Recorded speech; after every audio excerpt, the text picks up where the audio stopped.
Pourquoi dites-vous que l'euro, c'est la fin de la démocratie? Ça, c'est la grosse question.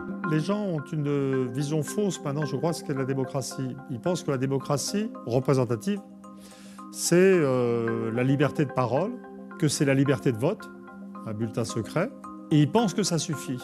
Mais la démocratie, ça inclut aussi le fait d'élire des députés ou des représentants, ou un président, qui acceptent de vous représenter et qui, encore plus important, ont des capacités d'action, qui peuvent agir. Et la vérité de la France, qui est encastrée à la fois dans la zone euro, une monnaie qu'elle ne contrôle pas, et dans des règlements commerciaux européens qu'elle ne contrôle pas non plus, c'est que les gens qui sont élus en France, les chefs de l'exécutif, les membres du Parlement, n'ont pas de capacité d'action.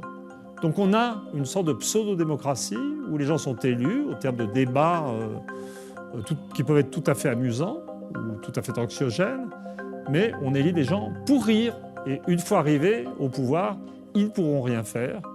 Et au final, ils finiront toujours par parler de l'immigration, de l'islam, de questions identitaires, parce qu'ils n'ont pas de capacité d'action sur l'économie. Les gens qui peuvent s'en contenter sont les gens qui penseraient que la démocratie, c'est un truc pour parler, pour s'exprimer, mais que ça n'est pas quelque chose pour agir.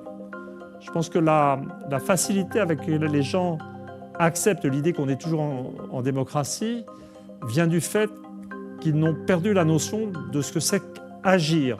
Et ça renvoie à tout un psychisme diffus, cette notion d'homme fatigué ou d'individu atomisé, et des gens qui n'ont plus du tout l'idée d'action en tête. Et effectivement, quand on a cette idée-là, on ne peut plus imaginer ce que c'est qu'une démocratie, parce que la démocratie, la vraie démocratie représentative, c'est l'action, c'est pas juste la parole.